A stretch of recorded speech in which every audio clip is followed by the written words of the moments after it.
In one of the mining regions of Old France, strange phenomena were taking place, giving rise to legends about a terrible monster that had sat underground for 3,000 years, mutating into a dreadful creature. The year is 1965. A young man named Amir has a terrible dream in which miners die trying to escape from a dreadful creature. Waking up from the nightmare, he hurries to the call of a friend who reminds him that they should leave soon if they want to get a job. Soon the boys reach the recruitment point where those wishing to get a hard but well-paid job in the mine are gathering. The foreman holds 2 stamps in his hands, a red one for those who are not suitable and a green one for the selected. He starts moving along the line. Amir is rejected, but in desperation he snatches the green stamp from the recruiter's hand and stamps himself with several green imprints. Laughing at the boy, they take him on. He heads to a mining company in the north of France in the Pas-de-Calais region. Amir is happy, not knowing that he has been assigned to the 5th mine, which the miners called the Devil's House. One day, a famous scientist, Professor Berthier, arrives, needing to descend specifically into that 5th mine, usually reserved for the offenders. At that moment, an injured miner is brought to the surface, carried by the foreman, Roland. Berthier declares that he wants to go down with him. At this time, reinforcements from Morocco arrive at the mine, and Amir is assigned to Roland's crew. He gets acquainted with the miners, and one of them, Santini, shows him how everything works there. Roland assigns an experienced mentor to the newcomer and orders the descent to begin. In the mine, Amir feels quite uncomfortable, but at depth, like everyone else, he lights his headlamp and takes up the tools. The work is very hard, and the boy injures his hand with a jackhammer. Roland sends him to the horsekeeper. Amir is surprised to see a living horse, which is also blind.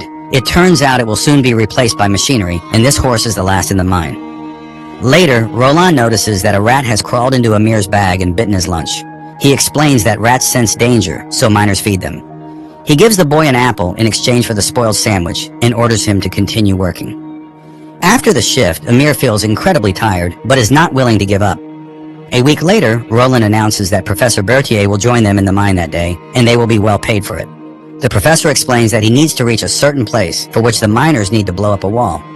Soon, people descend into the depths, and Roland tasks the sapper. After the explosion, a hole appears in the floor.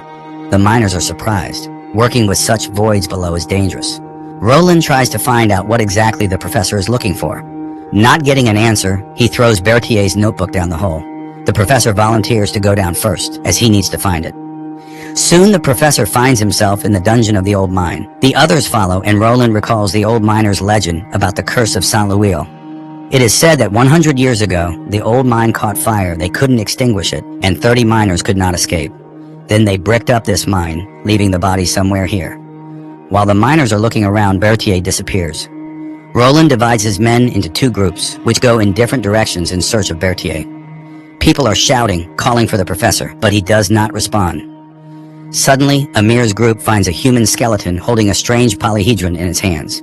The young man takes it, then examines the dead man's hands and notices that his fingers are crushed. On the wall, there is an inscription stating that all who are here are cursed because they are hunted by a monster that hides in the darkness. Santini jokes, easing his friend's tension. They move on and meet up with Roland's group, who have also found human bones. Here they notice light ahead, clearly Berthier. Soon the miners catch up to him and demand an answer as to why they were brought down here, because no one believes the nonsense about samples anymore. He promises to tell everything if they make another passage. The sapper conducts another blast, opening the entrance to the next dungeon.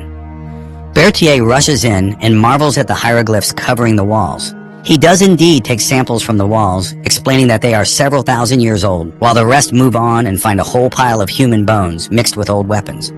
Berthier cannot explain what happened here. Maybe these were guards who protected a sacred place.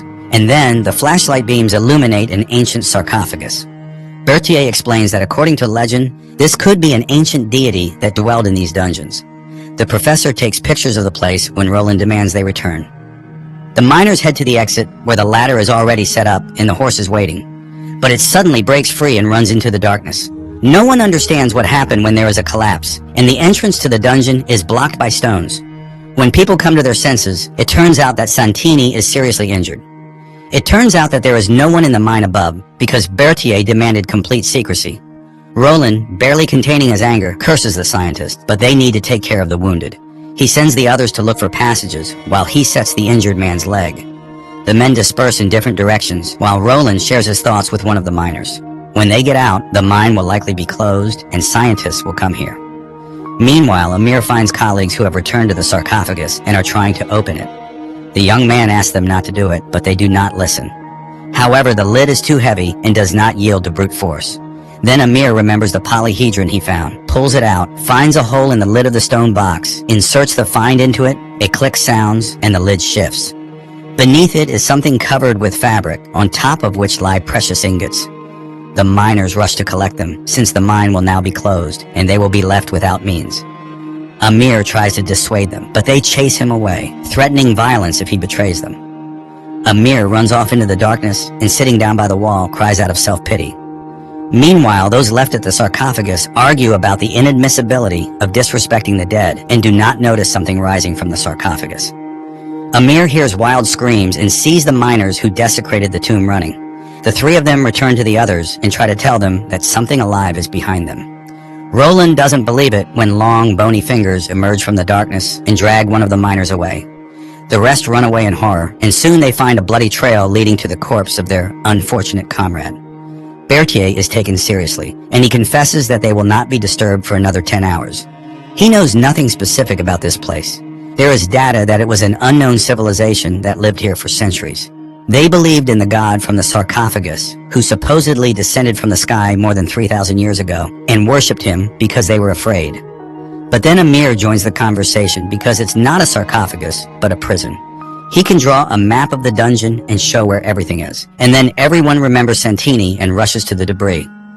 Meanwhile, the wounded man hears strange sounds and, lighting the corridor with his lamp, suddenly sees something huge with long clawed hands and screams in horror.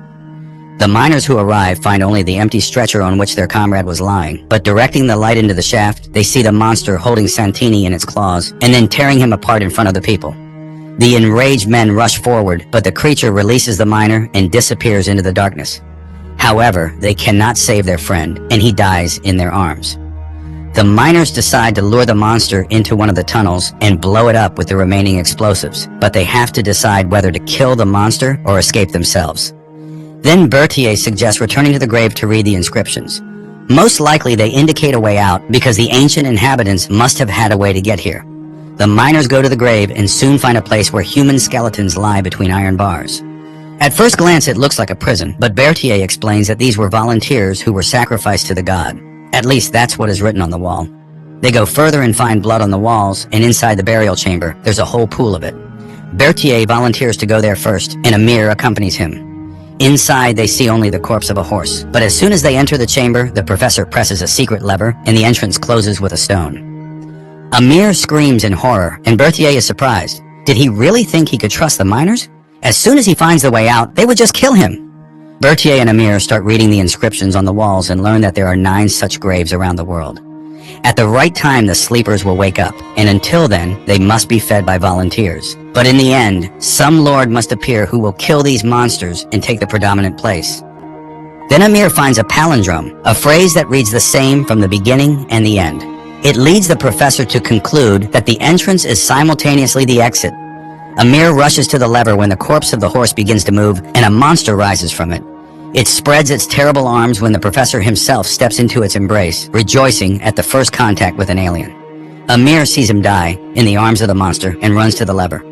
The miners on the other side help him get out and close the door again.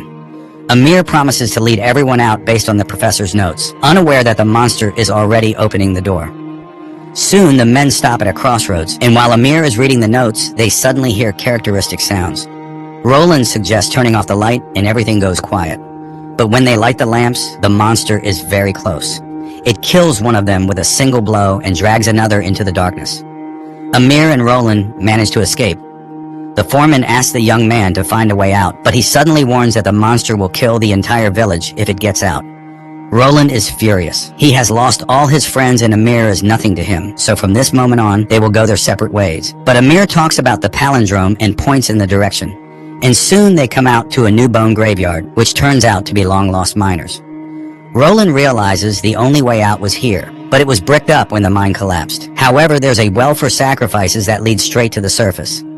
Amir immediately understands where they need to go, but suddenly, the monster's hands appear in the opening of the debris.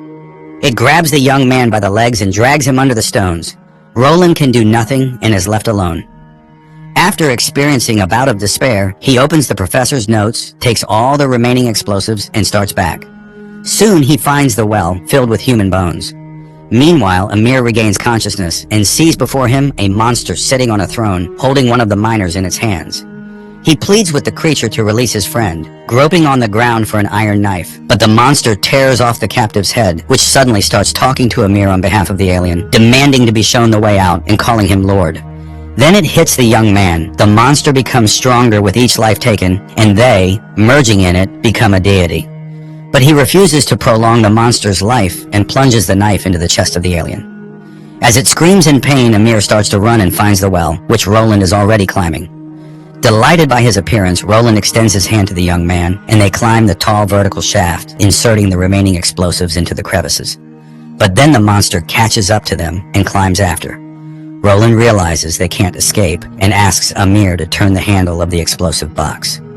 Understanding that they are doomed to die with the alien, Amir feverishly turns the handle, but there is no explosion. Then Roland descends to his comrade, takes the box, turns the handle himself, and when he sees everything is ready, encourages the young man. They both grab the handle. The explosion engulfs both the alien and the miners, forever sealing the entrance to the cursed dungeon.